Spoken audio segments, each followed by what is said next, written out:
Hey, good day, good morning, good evening, wherever you're at, whatever's going on for you. Hope it's been going well for you. Things going good, doing good. And I'm looking, well, I don't know if I'm looking forward for it tomorrow, but I have my first long run.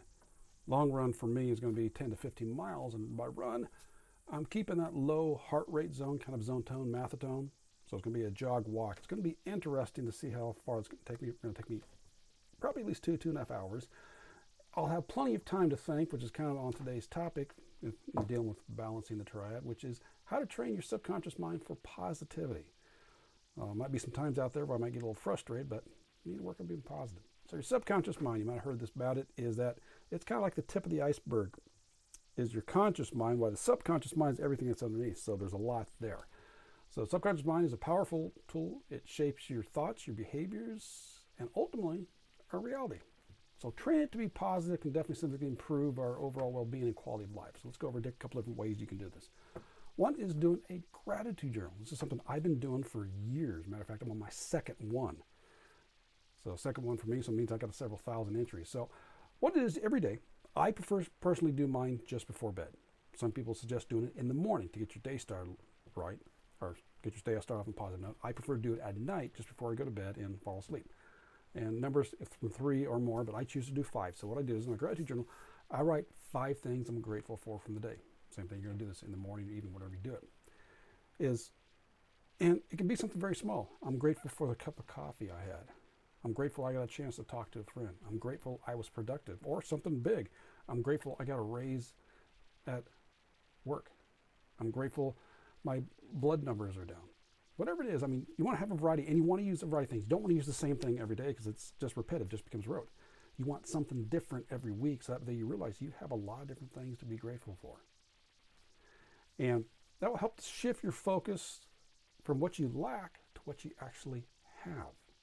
It can give you more positive outlook. Now, the reason we're doing this today is actually Tuesday, and then Thursday is Thanksgiving here in the United States. So not perfect timing for the way the video just happened to come up here. But yeah, so gratitude journals, wide variety of ways you can do it. But yeah, I'm on my second one. I do 5 things before I'm grateful for every night. So first one. Second one is doing what you love. You want to engage in activities that you're passionate about. That's going to infuse you with positivity. You can experience that sense of fulfillment, happiness, and your subconscious mind is going to absorb that. So it's making sure to do things that you enjoy, you have fun with, and I mean, think about it. Sometimes it might even be like a kid. Might be painting, maybe gardening, playing an instrument, maybe just chilling out. But any type of hobbies you can do, interesting, can profound impact on your mindset. Because like, hey, these are things I'm fun. I'm enjoying this. I'm doing this. So you take a combination of that and the gratitude journal can help you focus on the next one, which is what makes you happy. Elements in your life can generally make you happy. Spending quality time with your loved ones. And loved ones, whatever form that comes in, whether it's family, whether it's friend, whether it's pets.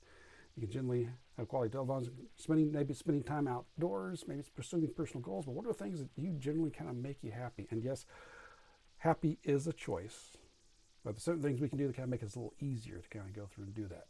So if you make a conscious effort to prioritize those things, even if it's just a few minutes a day or maybe once a week, you set a time aside, say, okay, for 30 minutes here, I'm going to be able to do this activity.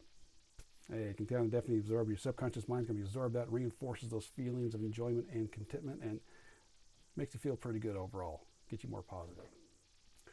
Next one is to your responses, negatives to positives.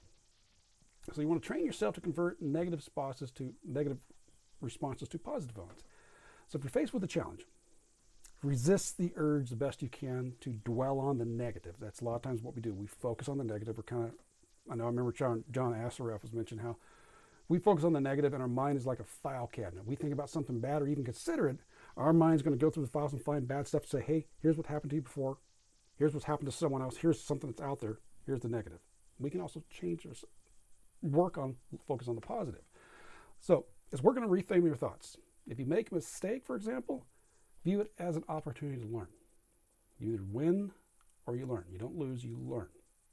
Well, at least that's the opportunity. You can have the opportunity to learn if you choose to. That shift in perspective, it's embracing the positivity, it's a resilient attitude.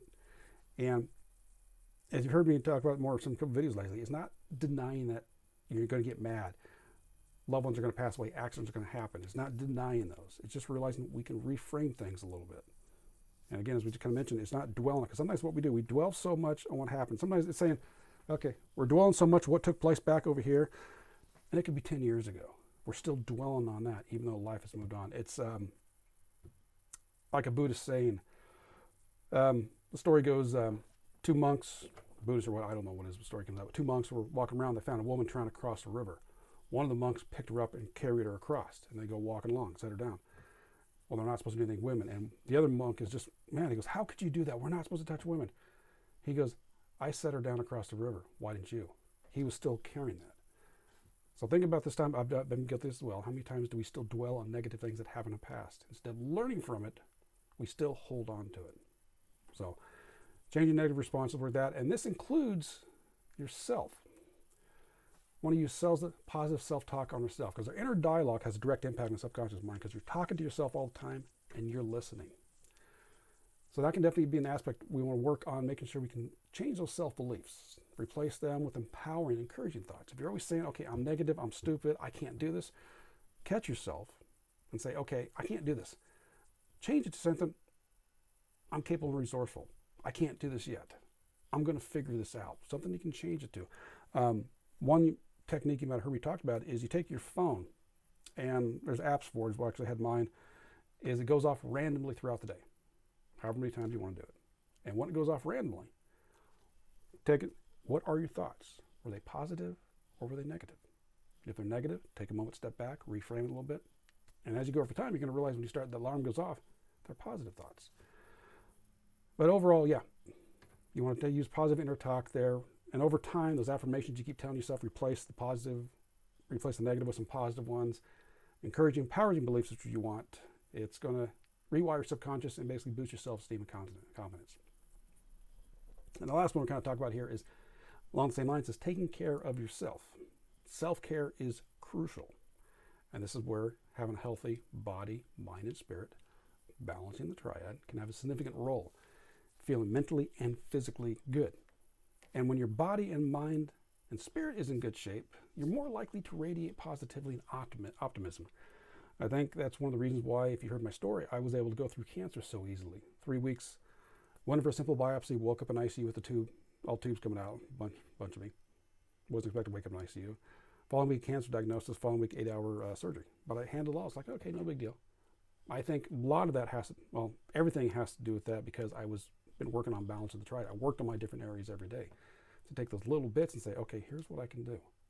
Here's a little bit of training I can do. And it carries over. So overall, training your subconscious mind, it's a continuous journey. It's something you got to work on every day. And you can realize that it has so much power that lies in, again, think tip of the iceberg is your conscious mind. Everything underneath is the subconscious. And your subconscious can be up to 4 million or 4 billion times more powerful. And it takes in everything. But you can work on to be more positive. Think and look at your life. Do you see a situation as positive? Do you think it is negative? Are you thinking the worst about an outcome? What are you sharing on social media? Variety of ways to go through and realize what is your outcome? What is your point of view? And you can choose to change it to a more positive one. More positive one, life's a little better overall. And again, let me reinforce this. It's not denying that bad things are going to happen. They're not. They're still going to happen. It just depends on how you choose to view them. So, subconscious mind, power lies within your hands. You have the ability to change it with constant effort. You can reshape it for a brighter and more fulfilling life. All right, so that's what we got for you today. Until the next video, take care and balancing to you. Bye-bye.